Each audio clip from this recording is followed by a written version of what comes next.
আজ সবুজের গল্প বলতে এসেছি, আজ মন ভোলানো বৃক্ষরাজির দীর্ঘ সারির দৃশ্য দেখাতে এসেছি, আজ এমন এক উদ্যানের গল্প বলতে এসেছি যেখানে অপরাধীরা নিশ্চিন্তে গড়ে তুলেছে তাদের অভয়ারণ্য। এমন এক অরণ্য যেখানে দৃশ্যত একরকম, কিন্তু তার আড়ালে গড়ে উঠেছে ভিন্ন এক জগৎ। সেখানে মাদক আর দেহ ব্যবসা নিয়ে যুদ্ধ চলে, প্রকাশ্যে লাশ পড়ে, ভিন্ন এলাকার অপরাধীরাও লাশ ফেলে যায় সেই বনের ভেতর। দিন যায়, মাস যায়, বছর যায়, লাশের সংখ্যাও বাড়তে থাকে। নিশ্চয় ভাবছেন কোন সে এলাকা, ভাবছেন হয়তো অনেকেই বিদেশে কিনা। চলুন অনুসন্ধান শুরু করা যাক, দেখা যাক আপনার ভাবনার সাথে আমাদের অনুসন্ধান মেলে কিনা।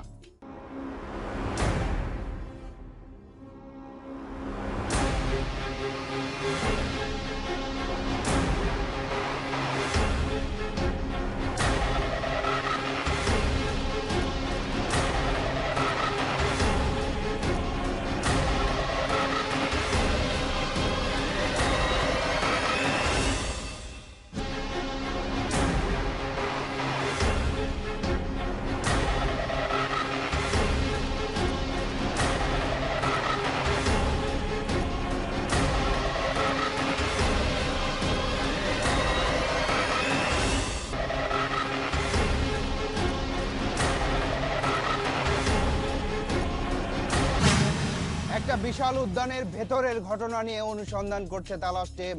এই পর্বের নাম কি হতে পারে? প্রশ্নটি আমরা ছুড়ে দিয়েছিলাম তালাশের দর্শকদের উদ্দেশ্যে। এই প্রশ্ন রাখার প্রথম 5 ঘন্টার মধ্যেই প্রায় 600 জন দর্শক তাদের মতামত ব্যক্ত করেন। তার মধ্যে থেকে পাভেল রহমান নামে একজন দর্শকের দেয়া নাম আমরা বেছে নিলাম। তালাশের এবারের পর্বের নাম উচ্চতর উদ্যান বিদ্যা। বিদ্যা শিক্ষা তাহলে এবার শুরু করা যাক।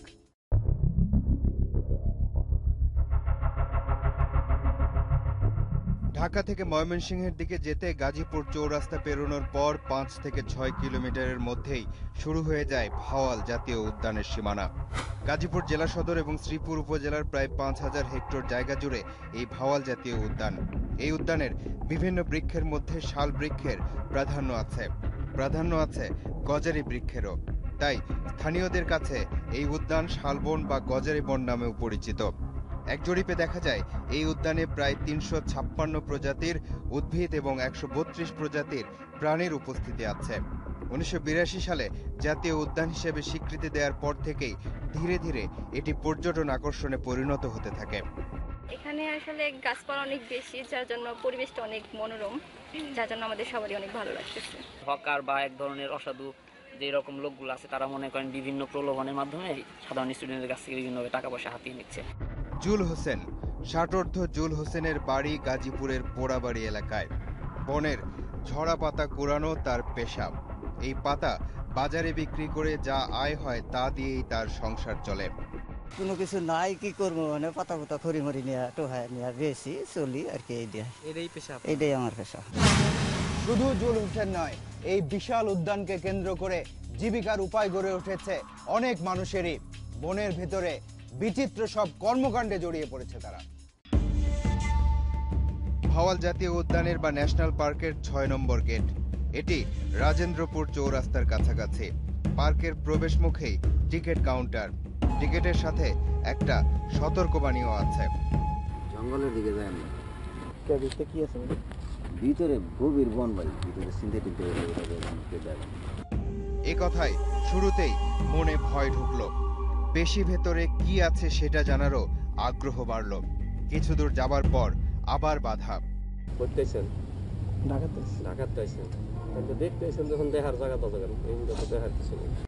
দ্বিতীয় সতর্কবার্তায় রহস্যের গন্ধ পাওয়া যাচ্ছে।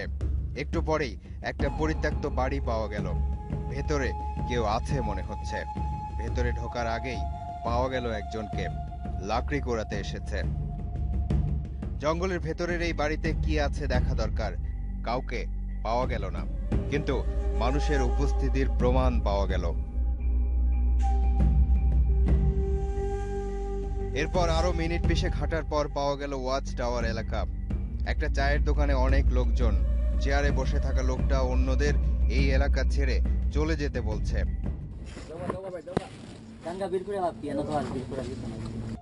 ধীরে ধীরে লোকজনের সংখ্যা আরো বাড়ছে।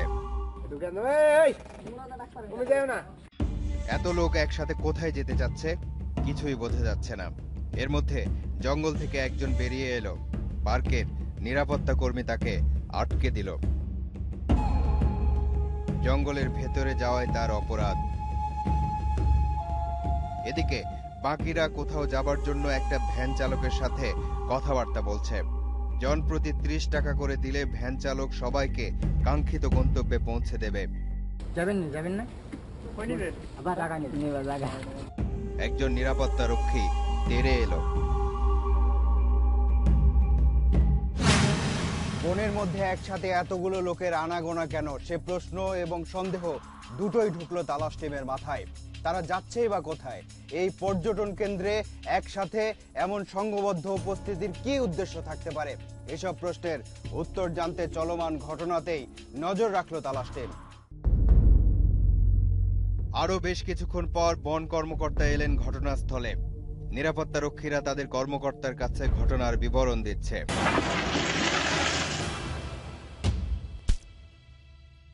কালকের সিদ্ধান্ত নিতে ওরা চালাইব, বুঝছেন নি? এই সাইডে মহিলা রাখবো, এই সাইডে অস্ত্র লোক থাকবো। ৩-৪ গ্রাম এক হয়েছে, খবর পাইয়া যে বন্ধ। ঘটনাটা আরো পরিষ্কারভাবে জানা দরকার।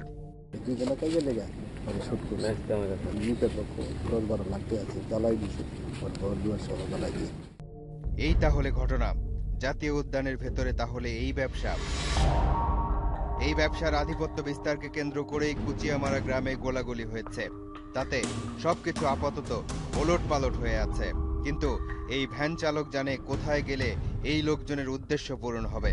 তার শর্ত একটাই, জনপ্রতি 10 টাকা করে দিতে হবে তাকে। ঘটনা কোন দিকে যায় সেটা জানার আগ্রহ, তাই ঘটনার পেছনেই থাকলো তালাশ টিম। বনের আরো ভেতরের দিকে পথ চলা শুরু হলো। কিছু দূর যাবার পর একটা আলামত চোখে পড়ল, তারপর আরো।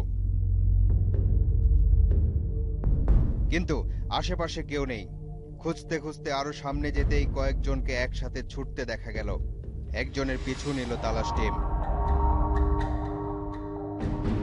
এভাবে একটা সময় মূল জায়গায় পৌঁছানো গেল। ব্যবসায় আধিপত্য বিস্তারকে কেন্দ্র করে সংঘর্ষ হওয়াতেই এরা এখানে নতুন অবস্থান নিয়েছে। প্রায় 40 জন, যে যার মতো সীমানা তৈরি করে নিয়েছে। শালগজারির এই সবুজ বনে একই এলাহি কাণ্ড। এই ব্যবসার নিরাপত্তা নিশ্চিত করার জন্য সশস্ত্র লোকও আছে। বিহাইন্ড দ্য সিন অর্থাৎ পেছনের ঘটনা। সাধারণভাবে উদ্যান বলতে যেসব দৃশ্য আপনার চোখের সামনে ভেসে ওঠে সেটাই তবে সবশেষ সত্য নয়। গাজীপুরের বনাঞ্চলের বিহাইন্ড দ্য সিন তাহলে এবার বেরিয়ে আসতে শুরু করেছে। স্থানীয় দুজন ব্যক্তির সহায়তায় রাজেন্দ্রপুর এলাকায় বনের মধ্যে ঢুকলো তালাশ টিম। গন্তব্য কুচিয়ামারা গ্রাম। বনের মধ্যে আধিপত্য বিস্তারকে কেন্দ্র করে সেখানে নাকি দুই দলের মধ্যে প্রায় সংঘর্ষ লেগে থাকে। তালাশ টিম সেখানে যাচ্ছে পরিচয় গোপন করে। প্রায় 1 ঘন্টা হাঁটার পর পাওয়া গেল কুচিয়ামারা গ্রাম। এখানে প্রায় প্রতিটি ঘরেই নাকি চোলাই মদ তৈরি হয়। ঘটনার সত্যতা যাচাই করতে তালাশ টিমকেও ক্রেতা সাজতে হলো। অপরিচিত মুখ দেখে গ্রামের অস্থির অবস্থার কথা বলে সতর্ক করে দিল স্থানীয় একজন।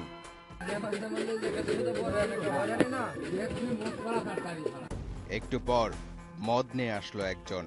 ফিরতি পথে স্থানীয় কয়েকজন মহিলা আবারও গ্রামের অস্থিরতার গল্প শোনালো। আমারে মারছে, আমার পোলারে গুলি করছি। নাম কি? রূপকুল। ভয় মানে আমরা যে আতের মধ্যে কই গেলে থাই পার্কের যত খারাপ নষ্ট মাইয়াগুলা খারাপ না পাকে এসলাই না এই হার বস্তা খালি এই বস্তা ভরাতে রাখে। এই গ্রামের অবস্থা তাহলে এতটাই ভয়ঙ্কর। কুচিয়ামারা গ্রাম থেকে ফিরতে ফিরতে রাত। পথেই একটা নেশার আড্ডা চোখে পড়ল। দিনের বেলাতে বনের অজানা পথে হাঁটতে যদি আপনার ভয় হয় তবে এটা ভাববেন না যে রাতে সেখানে কাকপক্ষীও থাকে না। রাতে সেখানে কাকপক্ষী থাকুক বা না থাকুক, মানুষের আনাগোনা কিন্তু ঠিকই থাকে। তার প্রমাণ তো আপনারা পেলেনই। রাষ্ট্রের এমন সম্পদকে যারা খুবলে খায় তাদের রাত দিন নেই।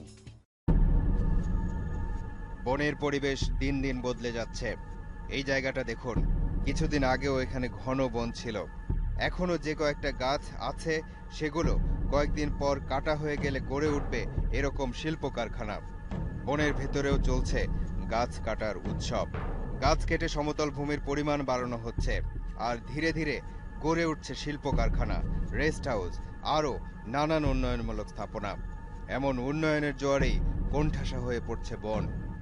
যারা শিল্পপতি, যারা বিভিন্ন দলের বড় বড় নেতা, বিভিন্ন দলের নেতৃবৃন্দ, প্রশাসনের ঊর্ধ্বতন কর্মকর্তা হবে, সেটা সামরিক বাহিনীর হতে পারে, পুলিশ বাহিনীর হতে পারে, এমনি জেনারেল হতে পারে। তারা দেখা যায় যে গ্রুপ ওয়াইজ ইন্ডাস্ট্রি করতে যায় বা রিসোর্ট তৈরি করার জন্য তারা জায়গা ভিতরে কেনার পর ওখানে কেমনে যাবে সেটার জন্য দেখা যায় বন বিভাগের বন বিভাগের মাটি বা বন বিভাগের জায়গাতে যাইতে হয়। ওটা যাইতে যাইতে দেখা যায় যে এক সময় রাস্তায় পরিণত হয়ে যায়। অন্য বন কর্মকর্তারাও তাদের অসহায়ত্বের কথা স্বীকার করলেন। আমরা চেষ্টা করতেছি, কিন্তু আমরা নিরুপায়, আমরা অসহায়। আমার রেঞ্জ অফিসার, এর আগের রেঞ্জ অফিসারকে এখানে সন্ত্রাসীরা গুলি করছে। আমার আগের পিটো অফিসারে পিটাইয়া ফ্ল্যাট করে 3 দিন ঢাকা মেডিকেল হাসপাতালে ফেলায় রাখছে। আমার জানের কোনো নিরাপত্তা নাই, আমি একা করতে পারি না। এর মধ্যে একটা ফোন আসলো তার মোবাইলে। কুচিয়ামারার মানুষ পার্কে ঘুরতেছে, আমি কি করবো কও? অস্ত্রপাতি আছে তাদের সাথে কোনো? কুচিয়ামারা গ্রামে আরো একবার যাওয়া দরকার মনে হচ্ছে। তবে এত সব ঘটনার আড়ালে কে বা কারা আছে তা জানতে ন্যাশনাল পার্কের প্রাক্তন একজন ইজারাদারের অভিজ্ঞতা জানতে চাই আমরা। আমি এই রিটায়ারমেন্টে গেছি, আমি আরো 3-4 বছর আগে। কারণ আমি যে টাকাটা দিছি এটা মধ্যে অবৈধ টাকা আছে, মেয়েদের ব্যবসা আছে।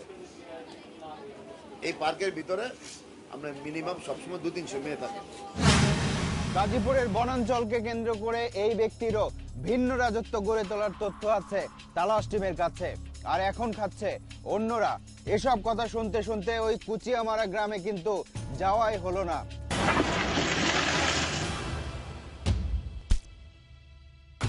বিরতির আগ পর্যন্ত আপনারা যেসব দৃশ্য দেখেছেন তা তুলনামূলকভাবে ক্ষুদ্র, কিন্তু এলাকা বিস্তৃত, তাই তার কোথায় কখন কি হচ্ছে বলা মুশকিল। আর এই কারণেই কি গাজীপুরের বনাঞ্চলকে লাশ ফেলে দেওয়ার অভয়ারণ্য হিসেবে বেছে নিয়েছে অপরাধীরা। এই বনাঞ্চলের ভেতর দিয়ে যাওয়া রাস্তায় দ্রুতগামী যানবাহনে যারা চলাচল করেন তারা শুধু দুপাশের ঘন বনের সৌন্দর্য দেখে মুগ্ধ হন, কিন্তু তার আড়ালে গড়ে উঠেছে অপরাধের অভয়ারণ্য। বিশেষ করে গত 1-1.5 বছরে এই বনাঞ্চল একটা ভিন্ন চরিত্র পেয়েছে। 2014 সালের পুরো বছর জুড়েই এসব শাল আর গজারি বনের ভেতর থেকে উদ্ধার হয়েছে একের পর এক লাশ। এক হিসেবে দেখা যাচ্ছে 2014 সালেই গাজীপুর জেলায় 172টি হত্যাকাণ্ডের ঘটনা ঘটেছে। এসব হত্যাকাণ্ডের মধ্যে বেশিরভাগেরই লাশ পাওয়া গেছে এইসব জঙ্গলে। এমনকি এই 2015 সালেও তার ধারাবাহিকতা অব্যাহত আছে। অনুসন্ধানে নেমে জানা গেল 2015 সালের প্রথম 2 মাসেই গাজীপুরের বনে 18 জনের লাশ পাওয়া গেছে। কিন্তু এ ব্যাপারে জানতে চাইলে জয়দেবপুর থানার তদন্ত শাখার ওসি মাহফুজুর রহমানের কাছে গিয়ে হতাশ হতে হলো। রেকর্ড তো অবশ্যই থানায় আছে, থানায় আছে, কিন্তু আমার কাছে নেই, আমি নতুন। পুলিশের কাছ থেকে তথ্য পাওয়ার চেষ্টা আমরা আবারও করব। এবার একটা ঘটনার খবর এলো তালাশ টিমের কাছে। 20 ডিসেম্বর 2014 যাত্রাবাড়ির কোনাবাড়ি এলাকার এই ভবনে খুন হয় ব্যবসায়ী আলতাফ হোসেন। পারিবারিক সম্পত্তির ভাগাভাগিকে কেন্দ্র করে এই হত্যাকাণ্ডের ঘটনা ঘটে, কিন্তু খুনের 4 দিন পর আলতাফ হোসেনের লাশ উদ্ধার হয় গাজীপুরের বন থেকে। বিস্তারিত জানতে আলতাফের পরিবারের সাথে এ বিষয়ে কথা বলতে চাইলে তারা তালাশ টিমকে এড়িয়ে গেল। শেষ পর্যন্ত তালাশ টিমকে যেতে হলো আলতাফ হোসেনের গ্রামের বাড়ি নারায়ণগঞ্জের 2500 উপজেলার শখের গাঁয়ে। জানা গেল আলতাফ হোসেনকে হত্যার পর লাগেজের মধ্যে লাশ নিয়ে মাইক্রোবাসে করে লাশ ফেলে দেয়া হয় গাজীপুরের বনে। হাইক্স গাড়ি দিয়া ওই যে সিলেট যাওয়ার কথা বইলা নিয়ে ওইখানে ফালাই দিয়া পর চলে আসছে। কোথায় ফালাইছে? লাগেজের মধ্যে বইরা গাজীপুর 3 নম্বর গেটে। দীর্ঘ বিস্তৃত বনাঞ্চলে লাশ ফেলে যাওয়ার ঘটনার গত 1 বছরের পরিসংখ্যান তো আপনারা এরই মধ্যে জেনেছেন, কিন্তু ওই কুচিয়ামারা গ্রামে যাওয়া হয়নি, যেখানে আমরা বিরতির আগে যেতে চেয়েছিলাম। এবার তাহলে সেখানে যাওয়া যাক। গ্রামের নাম কুচিয়ামারা। গ্রামের নামের সাথে এখানকার বাসিন্দাদের কর্মকাণ্ডেরও কিছুটা মিল পাওয়া যায়। এই গ্রামে কয়েকটি বাহিনী আছে, এর মধ্যে রফিকের বাহিনী অন্যতম। রফিক পুলিশের তালিকাভুক্ত সন্ত্রাসী। স্থানীয় কোচদের একটা দল আর রফিকের লোকজনের মধ্যে গোলাগুলি হয়েছে কয়েকদিন আগে। গুলির চিহ্ন পাওয়া গেল একটা বাড়িতে। ঘরে গিয়ে দরজা দিছি, নাহলে আমারও মারতো, ওর আব্বারেও মারতো। আমার শাশুড়ি ছিল বাইরে, ওরে হয়েছে রফিকুলের বউ আর রফিকুলের মা ইচ্ছা মতো বাইরে আইছে, আবার গুলিও করছে। রফিকুল গুলি করছে আমার শাশুড়ির এই পেটের এই দিক দিয়ে গেছে গুলি। রফিককে না পেয়ে প্রতিপক্ষ তার বাড়িও পুড়িয়ে দিয়েছে। অজয় সন্ত্রাসী কর্মকাণ্ড থেকে নিজেকে নিরাপদে রাখতে পারেনি এই শিশুটিও। গরুরাই আমার দুইটা মারে 20-30 জনেরা, সবার একটা এরকম বড় বড় চেন বন্দুক। আমার একটা কাটাই রড আছে, ওটা টান দিলে লাম্বা, ওটা আমার বাড়ি মারছে। রফিক পলাতক। এত কিছু হয়ে যায়, উদ্ভিদ আর প্রাণীদের নিরাপদ আশ্রয় অপরাধীদের অভয়ারণ্য হয়ে যায়। তাহলে পুলিশ বা বন কর্মকর্তারা কি করে? যেখানে অসামাজিক কার্যকলাপ হচ্ছে এবং এখানে সন্ত্রাসীরাও বিচরণ করে, কিন্তু আমরা কিন্তু সেখানে মাঝে মাঝে রেড দিচ্ছি। একদিন আমি নিজে সেখানে গেছি এবং সেখানে ছোট ছোট ঘরগুলিকে আমি পুড়িয়ে দিয়েছি। এই যে এখানে 5টা মেয়ে বা 2টা মেয়ে বা 10টা মেয়ে আর মানে এরা একটা চক্র নিয়ে কাজ করতেছে, আবার এই দুই পক্ষ যুদ্ধ হচ্ছে, আমরা যাই তারাই। এই বনাঞ্চলে দীর্ঘ পথ হাঁটতে হাঁটতে একটা বিশেষ জায়গাকে কেন্দ্র করে কিছু শকুন উঠতে দেখেছিল তালাশ টিম, কিন্তু সেই দীর্ঘ পথ অতিক্রম করে ওই বিশেষ জায়গায় পৌঁছানো সম্ভব হয়নি। কোনো হত্যাকাণ্ড বা এই ধরনের ঘটনার পর স্থানীয় বাসিন্দা বা পুলিশ যদিও বা কোনো মৃতদেহ উদ্ধার করতে পারে, কিন্তু ততদিনে ওই মৃতদেহের বা ওই ব্যক্তির আসল পরিচয় বের করাটাই বড় চ্যালেঞ্জ হয়ে যায়। গাজীপুরের বিশাল বনাঞ্চলে ঘন ঘন মৃতদেহ উদ্ধারের ঘটনা সম্পর্কে আরও একটু বিস্তারিত জানা গেল জেলার পুলিশ সুপারের কাছ থেকে। বেওয়ারিশ লাশ হ্যাঁ মাঝে মাঝে পাওয়া যাচ্ছে, এটা অস্বীকার করার কোনো স্কোপ নেই, কিন্তু এই লাশগুলি আমাদের গাজীপুরের কেউ না। এগুলি আমরা যখন খোঁজ নেই দেখা গেছে অন্য কোথাও হয়তো মানে যে কেউ ফেলাইতে পারে। এই ঊর্ধ্বতন কর্মকর্তার কথাতেই পরিষ্কার যে অপরাধীরা অন্যান্য জায়গাতেও মানুষ খুন করে এই বনাঞ্চলে এনে নিরাপদে ফেলে দিয়ে যেতে পারে। শুধু অন্য জেলার লাশ নয়, গাজীপুরেরও বেশিরভাগ হত্যাকাণ্ডের লাশ পাওয়া যায় এই বন এলাকাতেই। এই গ্রামের আব্দুল ওহাবের মেয়ে শাহিনা। 2014 সালের 31 অক্টোবর খুন হয় শাহিনা। সেদিন বিকেলে বাড়ির পাশের ক্ষেত থেকে ছাগল আনতে গিয়ে আর ফিরল না। 4 ঘন্টা পর জঙ্গল থেকে পাওয়া গেল তার লাশ।